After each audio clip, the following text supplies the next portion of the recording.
Let's get deeper into this Brexit deal, and we're joined by Ted Bauman. He's a former World Bank economist who is a senior research analyst at Banyan Hill Publishing. Ted, thank you for joining us. Can Prime Minister Johnson win the vote? Is this deal going to pass the British Parliament, in your opinion? I would be shocked if he wins this vote on Saturday. I absolutely do not believe that the British Parliament is going to pass this vote.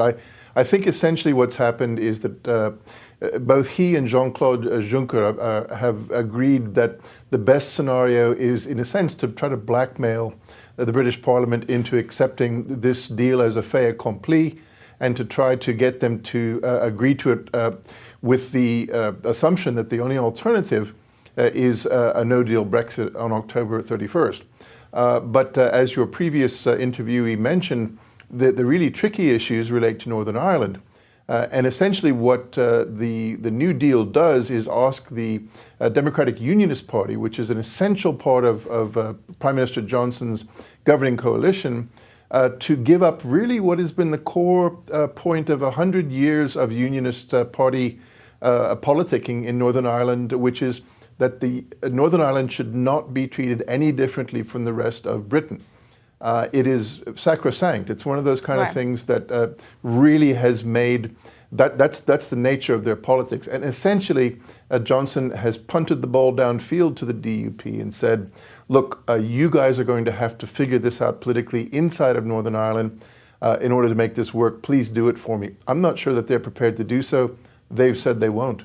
Okay, so if this does play out as you described, the deal doesn't pass Parliament, what happens next? Well, I think the two scenarios, obviously, one is that there's a no-deal Brexit, and I don't think anybody wants that. As an aside, I would say that I'm not sure that it matters one way or another to Boris Johnson, because really I think what he's after is a sustainable Tory majority in the next election. And failing to reach an agreement would then trigger an election scenario, so I don't think he'd be unhappy for that to happen. The problem is rather what happens on the side of the European Union, where there could be some real suffering. And so my sense is that if the British Parliament rejects this, the EU will then send signals saying, all right, the next option would be that you hold a second referendum.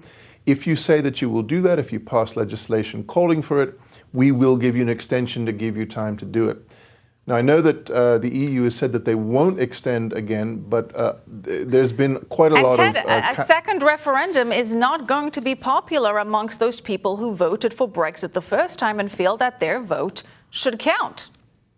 Well, I understand that, and I think the problem is that there's a big difference between voting for a question that says, shall we leave the EU or not, and voting for a question that says, shall we leave the EU under these particular terms?